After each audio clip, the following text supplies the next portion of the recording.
if you can keep your expenses low, and some people have different opinions about that, but in that example, generating $4,000 a month isn't as difficult as you would think. So I love giving that example because it seems to unlock people's minds as to what's possible. You're listening to The Life and Money Show, a podcast that brings you the stories and strategies of people who are living a meaningful and intentional life by design, building true wealth for their families, and impacting the world around them.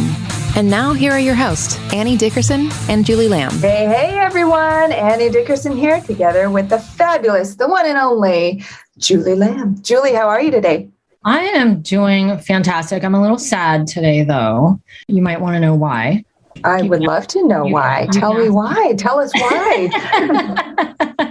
Well, I'm a little sad because over this last, 4 days, I think, you and the team had such an amazing opportunity to head out to a conference that was near and dear to our hearts because it's where you and I had met 4 years ago. And I didn't get to attend. And it was so amazing and looked like so much fun. And the last time I attended, I think it was in 2019 when we went, right? Was it 2019? Mm-hmm. Yeah. Last time, the year before the pandemic fell upon us. And the last time that I went, I remember it was an opportunity to strengthen the relationships, the partnerships, people within our network, colleagues and friends, and to have lunches and dinners and get to see people in real time.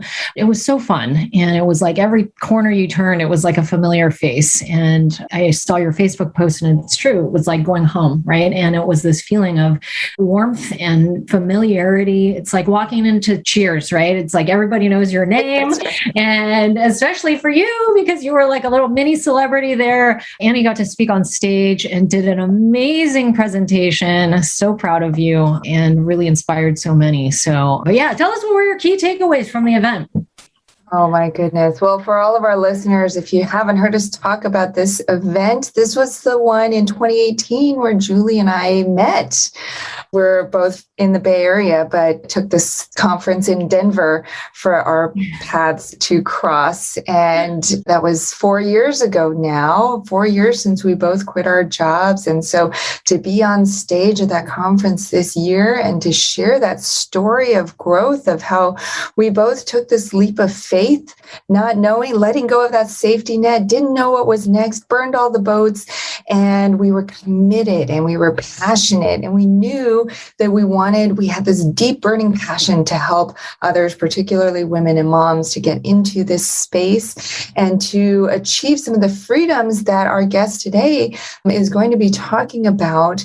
But we took that leap of faith because we knew of the impact that we could have.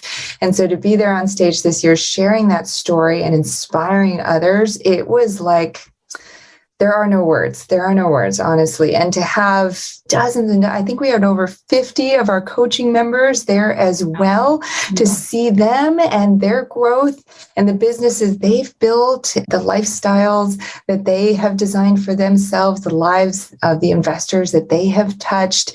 It's just this ripple effect. And our guest today, Amy Sylvis, she talks about that too, how, we're happiest when we see that impact that we can have on others. And I know, Julie, for both of us, we don't do this for the money. We don't do this because we want to build an empire. We do this for the impact that we want to have. And you were so sorely missed. As I was there, I was tears in my eyes, chills running down my spine about all this impact. And we'll get to be at one soon, but it was just, oh my gosh, there are no words to describe that feeling of the impact. But in many ways, I feel like we're just getting started.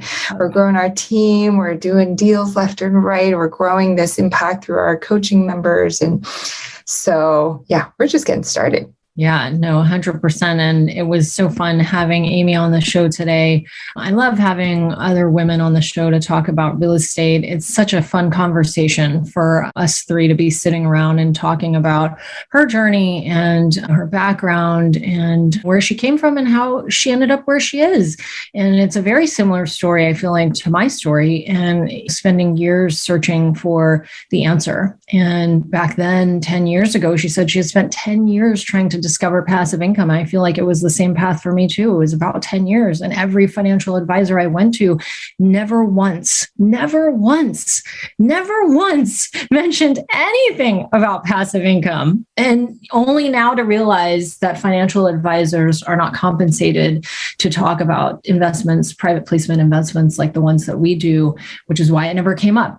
And which is why we do this work every day, why we continue to show up for this podcast, why we do the work we do so that more people can learn about passive investing and then to be able to serve. And we talked about that today in the show about what are we meant to do here. And I believe that we are meant to be here to leverage the skills and the strengths that we each have that are unique to us to be able to serve for the greater good and to make that impact. And that's certainly something that Amy talked about as well for her. And she's doing a bunch of amazing things right now. And it was so fun to have her and get to hear her perspective on the show.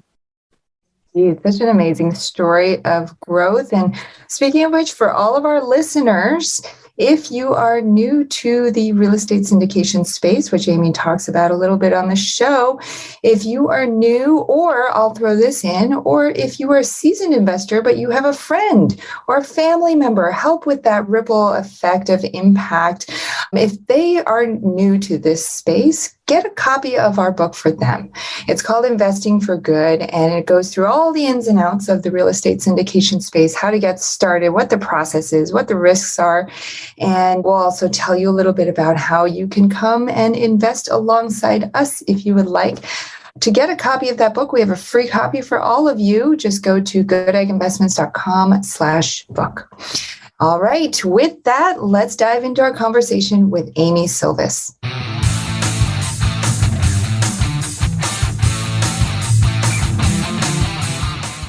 Amy, welcome to the show. How are you? I'm amazing. Thank you so much for having me. How are you?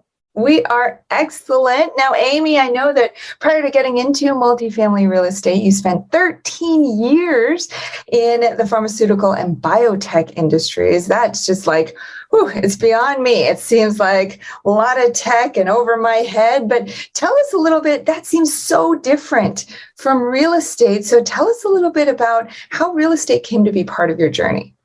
Yes. Yeah. Let's dive right in. So as you can imagine, getting into biotech often has a story behind it in and of itself. So the way biotech and real estate are actually both connected is I was born with a medical condition called cystic fibrosis. I'll give you the spoiler alert. I'm 40 now. My health is incredible. So all good news there. But growing up, I always had this strong drive to care for others, especially those in times of need. And so I felt extremely drawn to biotech, where I might be able to serve some of the sickest people that are in the world.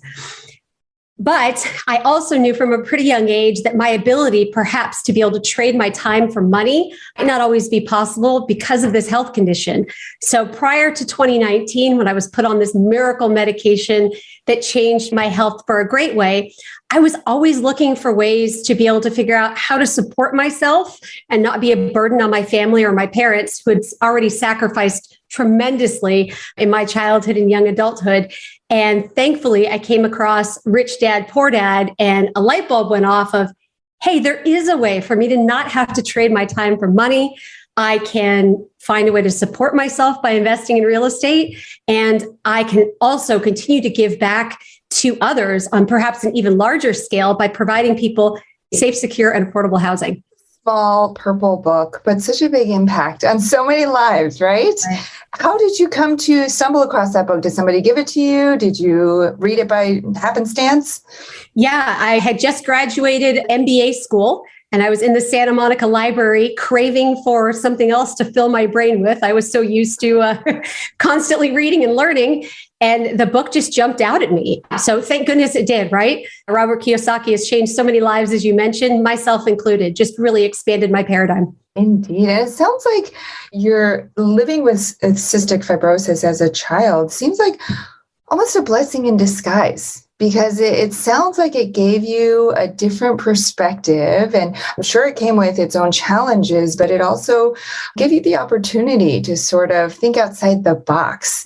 And so it sounds like from an early age, you were really driven to help others. And so what did you see in biotech? What were you hoping to do with biotech?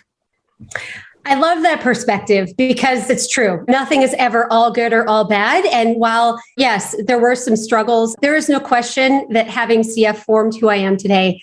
You can imagine growing up in Los Angeles and maybe some of the distractions of Hollywood and all of those things. There's nothing like having your mind focused on something more serious to really keep you grounded and realize exactly what matters in life.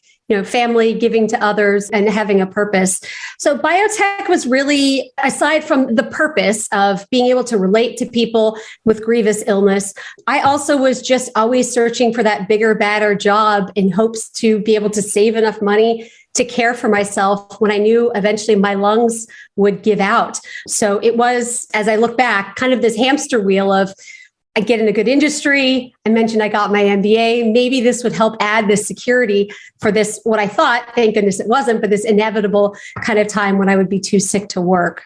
Happy to dive in more if you'd like me to talk about that. So it's interesting. So you go down this path, you're like, okay, I'm going for security, I'm going for stability, and you get your MBA, and then nothing happens by accident, right? You stumble, quote, stumble across this little purple book. Yeah. So then what happens? You read this book, then did you shift everything, or where were you at that point? What did you do next?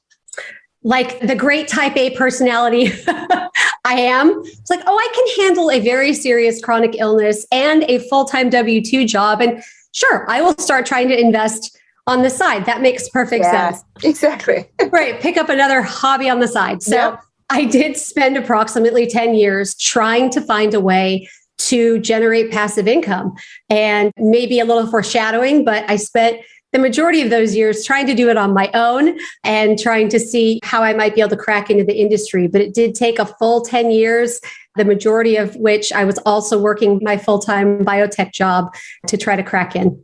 So I'm curious, what are some of those things that you tried? Because I feel like I went down a very similar path and for years, and you might have even gotten your MBA, I don't know, as a means to try to become wealthier, or you thought more education would be the answer, as did I. I went to law school. I thought this is the next path for me. And after my first year in of law school, which I've heard is the worst year ever, and things get easier.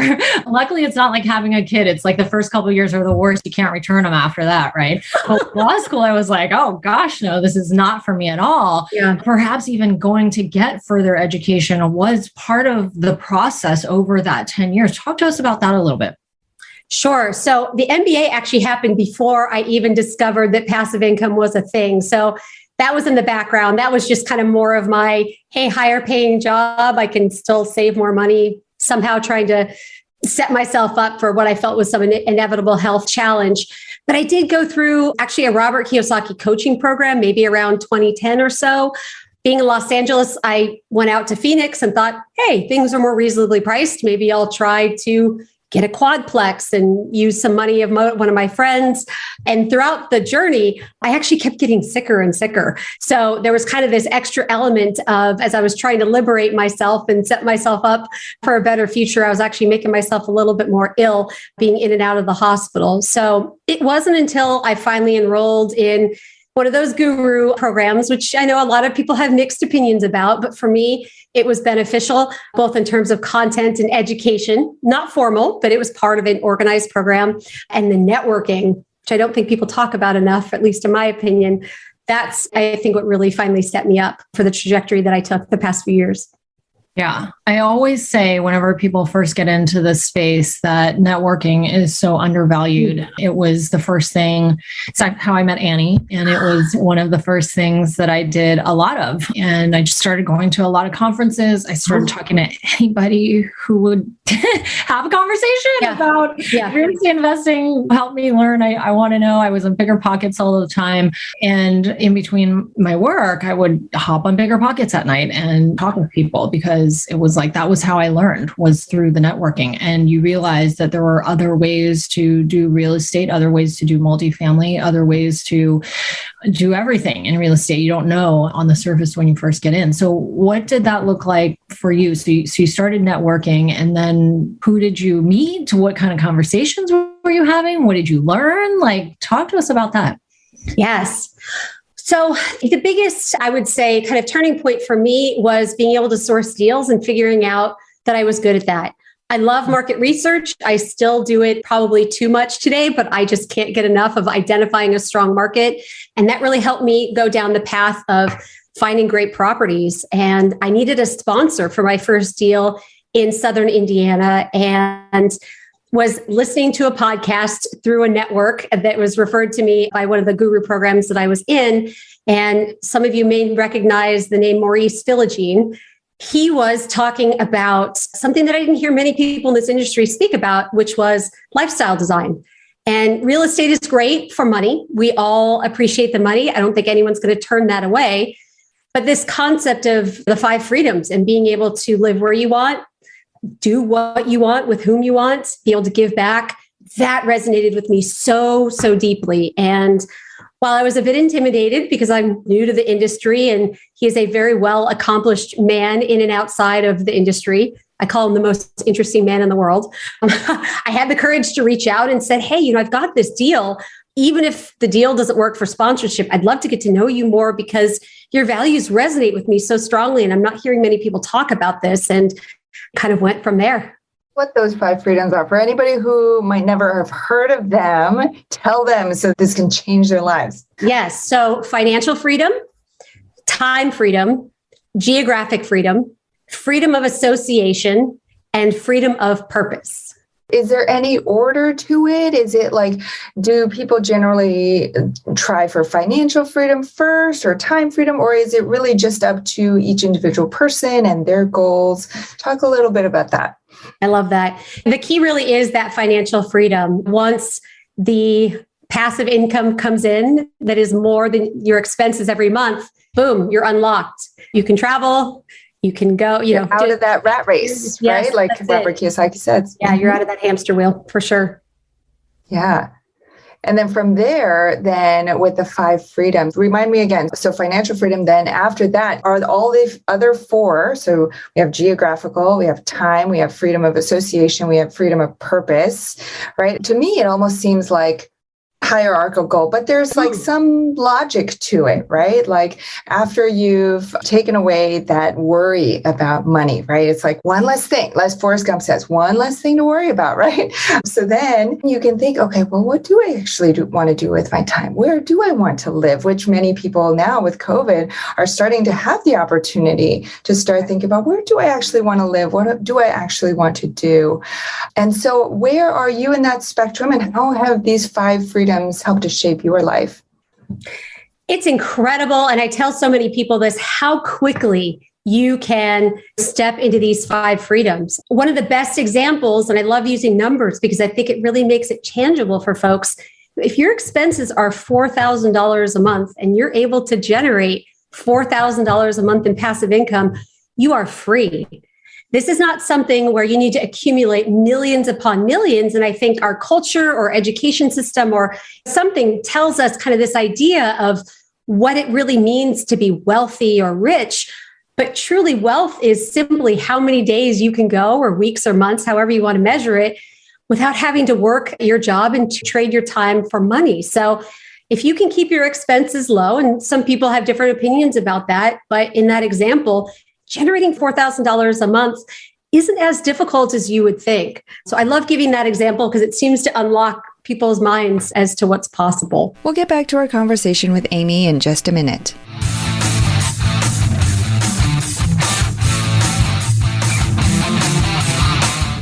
Have you been thinking about investing in real estate but aren't sure you have the time or the desire to manage the investment? Perhaps you're afraid, like we were, that you'll make the mistake of choosing the wrong mortgage or the wrong team and lose your entire investment. Well, that's exactly why we created the Goodegg Investor Club. We do the work of identifying solid real estate investment opportunities in the best markets around the country and then partner with you to acquire these investments, and then we'll all share in the returns. We'll identify the growing markets, strong, experienced teams, and the solid deals. We do all the heavy lifting of managing the tenants and the renovations, and as a passive partner, you get to enjoy all the benefits of investing in real estate, monthly cash flow, long-term appreciation, and the ongoing tax benefits. When we first discovered passive investing through real estate syndications, we realized it fit perfectly into our busy lives. We could put our money to work for our families, work less, and get more time back in our days so that we could focus on what matters most and discover our true passion and purpose in life. We've now helped hundreds of people invest passively in real estate syndications and are seeing the positive impact it's had on their lives. We invite you to partner with us by joining the Goodegg Investor Club today so you can start putting your money to work for you and get more time back in your day, because we know that when people have more time in their days, they can do the true work they were intended to do, and the world will be a better place. To sign up for the Goodegg Investor Club, go to goodegginvestments.com/invest and we'll take it from there. That's goodegginvestments.com/invest.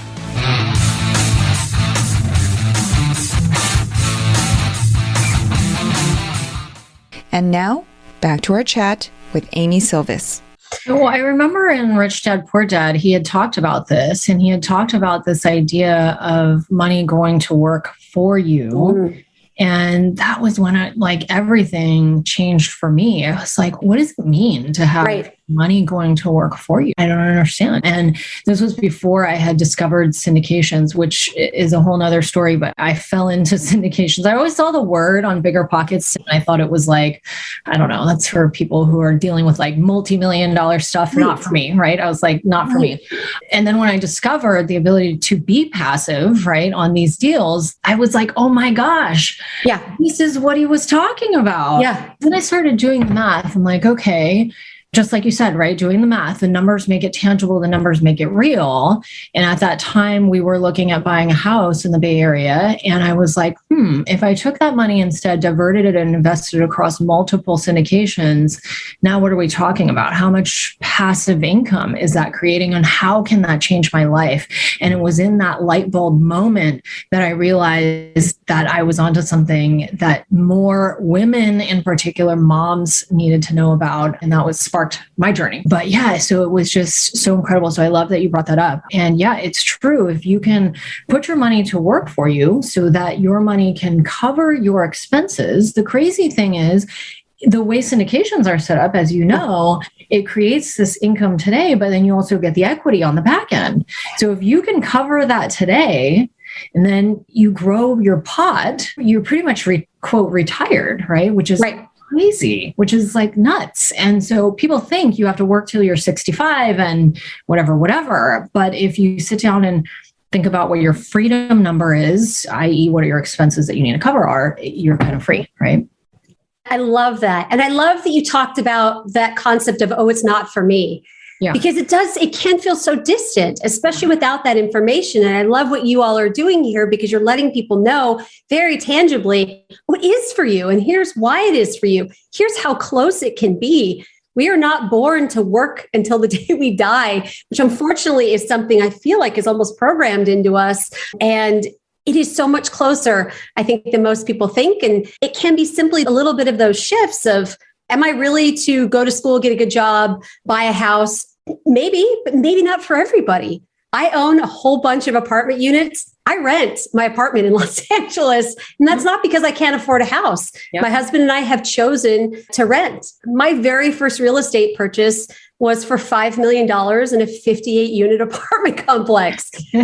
That's not for everybody, right? But it's just this option of, you have choices. You don't have to be a robot on what society tells you. Yeah, 100%. I'm with you on that. I'm a renter as well. Are you? Oh yeah. I fully believe believe in that. And not always is it true, but in some instances, buying your primary home when you're still on the growth of trajectory and trying to grow your wealth is not always the best idea, not typically a good investment as we've been taught, right? And that's the thing, is to tell people that there's another way. You don't have to work for 30 years or whatever and plunk a bunch of money into a home and be in debt and have to be responsible. You are responsible to pay that off. It's wild. It's nuts. But one thing I wanted to ask you, which you talked about, was around lifestyle freedom. And we talk about a lot on the show is this idea of life by design. So I want to ask you, what does that mean to you? What does life by design mean to you? I answer that question first, and then I want to dig in a little bit because it means different things for different people. And so what does that mean for you? So very specifically for my husband and I, it means two things. The first is we love to travel. We haven't been able to do it nearly enough. I think most people who have traveled understand what it's like to be bitten by the bug. We certainly have been bitten. So the concept of being able to live several months at a time overseas in a country of our choice and not just be a tourist, but truly immerse ourselves in culture, get to know people that are different than us is something that we want to do several times a year for the rest of our lives. And we don't want to have to wait until we're older with maybe, mobility issues, God forbid, or, something like that. We're in our 40s. It's time to do it now. The second thing is, as you can imagine, given my newfound amazing health, I am so eager and excited to be able to give back to society in a way that I was never able to kind of imagine in years prior. My husband is the same. He grew up in East Los Angeles, the benefactor of after-school programs and kind of enrichment programs outside of what's not such a great school district. So our ability to contribute financially, also with our time, to be mentors, to be active in giving back and making this world a better place, both of those things are incredibly important to us. And that's how we are designing our lives. Yeah, I love that. The travel piece to both Annie and I is huge. Annie's going to France, I think. We're doing a home exchange. We're going to be in France for 5 weeks this summer with our kids. And just that immersion piece, it makes such a big difference. Once you experience that slow travel, there's nothing like it. I mean, it's not like normal tourism where you go in, it's almost like a helicopter, right? You go in, you swoop in, you see the things, and then you leave and you check it off your list, but you didn't really experience being in that place. Yeah. Hardly a vacation ever, right? It's like not relaxing. It's so stressful. You barely remember anything because you were like a whirlwind in and out. Yes. When Annie goes there and she's going to spend 5 weeks, and what an amazing experience too for her children who will remember that piece of like, remember that time, right? Like Kai and Eli will be like, remember that summer we spent 5 weeks in France, like frolicking in the fields in the beautiful weather. Oh my God, right? It's interesting, something that you mentioned too. The second piece is the ability to serve, right? And you talked about life isn't about going off to some job and like working for 30 years, right? What it's done for you is it's opened up this other world so that you can serve. And so that you can find opportunities to offer your skill sets and your strengths to help other people, right? And I feel like every guest we bring on the show, that's always what it comes back to is like, okay, now that you've reached financial freedom or you've mastered the game and you understand passive income, what do you do with your time, right?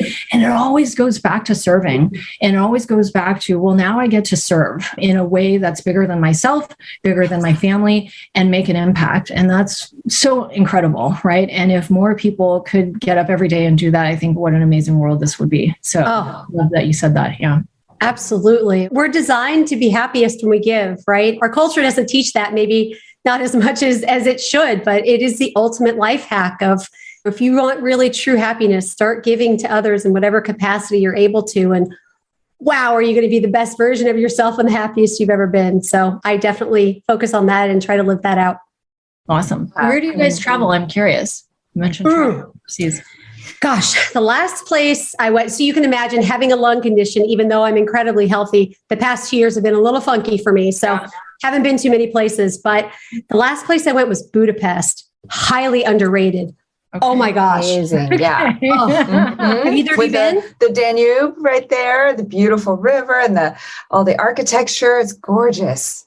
The history. Oh my gosh. Ruled by the Russians, the Austro-Hungarian Empire. I mean, just fascinating. People are amazing. Food is spectacular. They're not on the euro, so it's really inexpensive. I cannot recommend it enough. So our little hidden secret. Nice. Annie, have you been there before?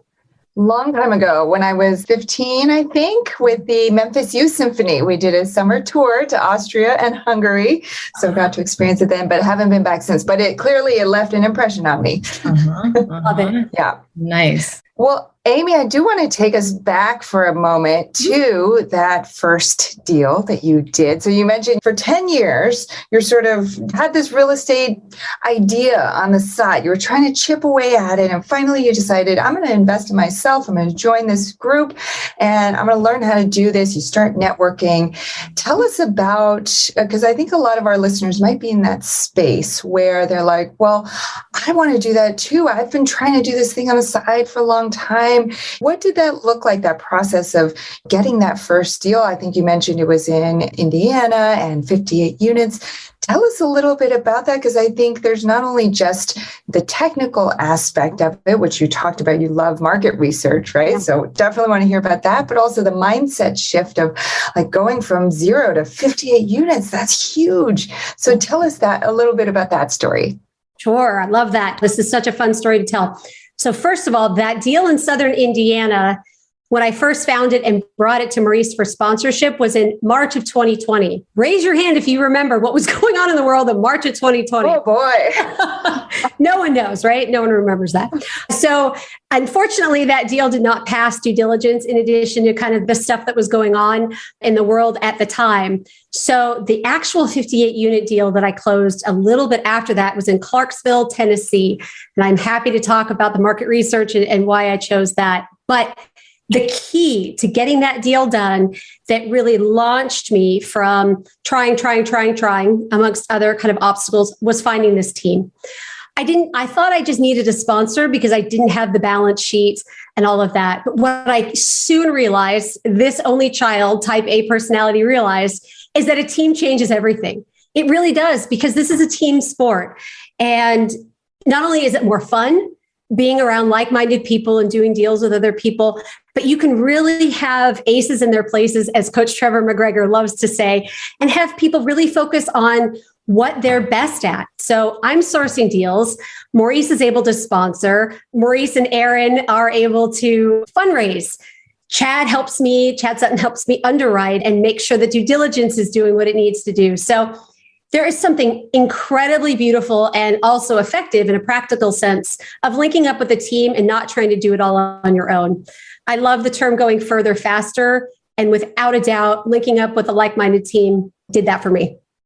Oh, yeah. I mean, when I first got into this space, I thought Julie Lamb is going to do it all, honey. Right? I'm going to do it all myself. Mm-hmm. And Yes. I can handle it. I have 3 kids. They were 4, 3, and 1 at the time, work a full-time job, and I'm going to go out and buy apartments by myself. And I quickly realized, like 3 months in, I was like, whoa, okay, we're talking about something else here that is not possible. And what fun is it? Like to be able to, I'm an only child as well. I have half brothers and sisters, but I'm an only child as well. Similar personality too. And totally thought, I'm going to just do this all myself. And then met Annie, and I'm also an only child. How rare is this? Is this a support group? Did this just turn into a support group? But one thing that I think is important, Annie and I talk about this all the time, is realizing what your strengths are, right? And you did that early on. It sounds like you knew what your strengths were. And when you met Maurice, you were like, this is what I need. And it was very similar for me. I knew what my strengths were, and I knew very well what my weaknesses were. And when I met Annie, she was the strength to my weaknesses, and vice versa. And that's why it works out so well. But so I think anybody who might be thinking about getting into the space, like you said, think about building a team around you and really looking at where your weak spots are. And we still continue to do this to this day within our own business. It's like, okay, Annie handles like 20 million things in the business, but what is she the best at? And what can we hire somebody else to do that is on her plate, right? And so it's a lot of that, finding folks aces in their places and realizing what your strengths are. So I love that. I love that. Did mention, I'm just going to dig in because you said you like to nerd out about market research. And there's something that early on I was just totally overwhelmed by. I was like, as soon as I realized I wasn't going to invest in the Bay Area, I was like, well, I have the whole United States here. Like, where do I even start? Do I go to the big cities, the little cities, like Southeast, close to me? Like, so tell us a little bit, give us some tips on market research. If there's somebody out there who's currently in that phase, who's like overwhelmed and needs to pick their spot, what advice do you have for them? Yeah, this bridges so perfectly into what we talked about in terms of the team too. You know, we're all California ladies, right? And I don't want to speak for you all, but I don't think you all invest in California either. So when you have a team, the whole country opens up to you, right? You don't have to invest where you live because most likely, even if you're not in California, maybe you don't live in a market that's in the part of the cycle that makes sense. So that being said, some tips that I think of. So market research is really the traveling of real estate for me. So I mentioned I like to travel in my free time. Part of the fun of market research in the United States is really getting to know these markets. So when we think about population growth, we just had a massive change in migration in the United States over the past 2 years. And with that, a bunch of opportunity just came up. Where are folks moving? Where are Californians invading, right? Where are people from our state heading out to? Not just our state, but then we look at job growth. What markets have done really well despite kind of the economic hardships during COVID? There are definitely markets that barely saw a blip over the past 2 years and are thriving or maybe even in a better economic time than where they were prior to the pandemic. Then we can also look at landlord-friendly states. Not all states treat residents the same. And I'm not a slumlord. You all aren't slumlords. We're just looking for something that's fair, right? Fair and equitable, where we can have a mutually beneficial relationship with our residents, where if they're not paying, we have the ability to work with them and run a business, because at the end of the day, we all have to pay our mortgages, right? Regardless. So those types of things, you can Google them. You can look at the Bureau of Labor Statistics. You can look at the Federal Reserve website to understand unemployment. Local economic development committees that can give you hints about what jobs are on the horizon. Those are just a few tools there that can be really helpful in identifying exciting emerging markets that I use.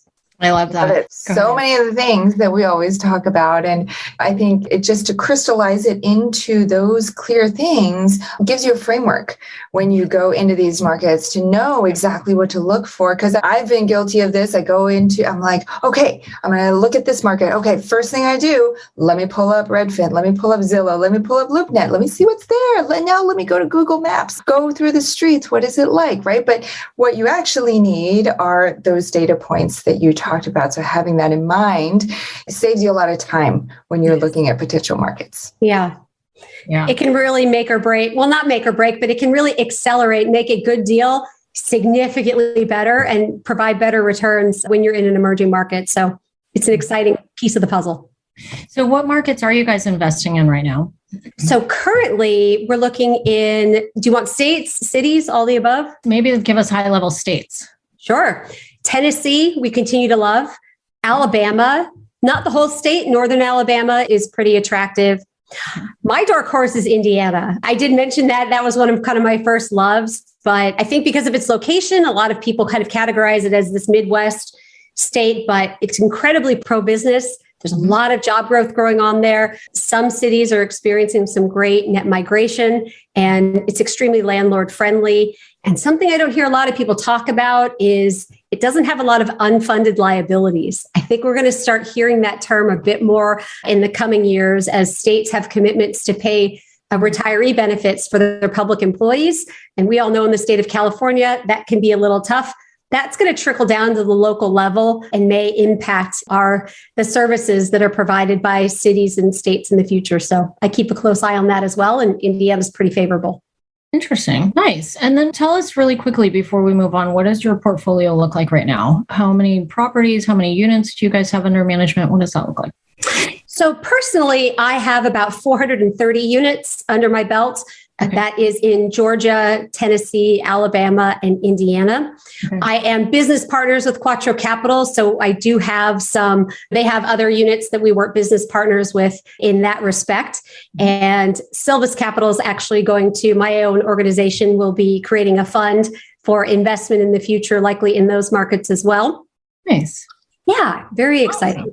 Well, cool. Well, so fun. Good to learn about all of that. Anybody who's listening who might have some interest in any of those markets, definitely want to reach out to Amy and get in touch with her. So we'll get your contact info here in a minute, but let's move on to the last part of our show, the Life and Money Show Spotlight Round.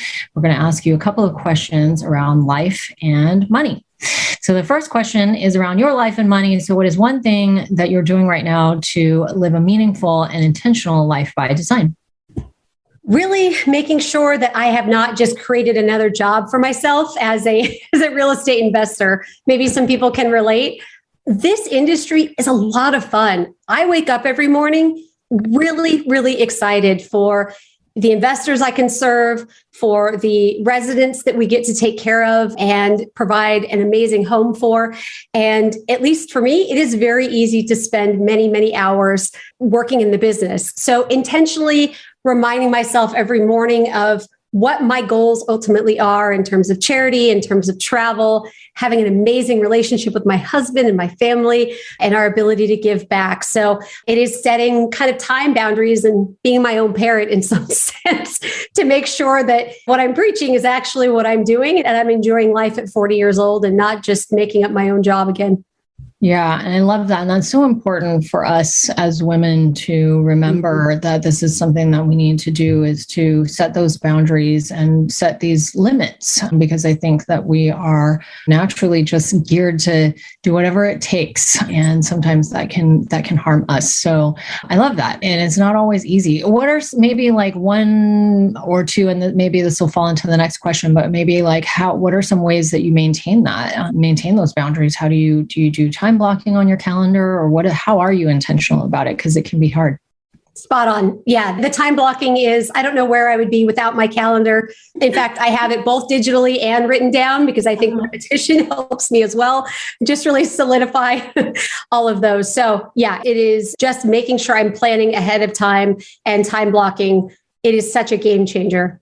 Yeah, I love that. I do both as well. Write it down on the calendar, on the whiteboard that I have. And then I also live and die by my calendar on my phone as well. So it's kind of funny because now stuff is just sometimes scheduled. And then I'm like, oh, okay, I'm just supposed to show up there at 9:00 or whatever.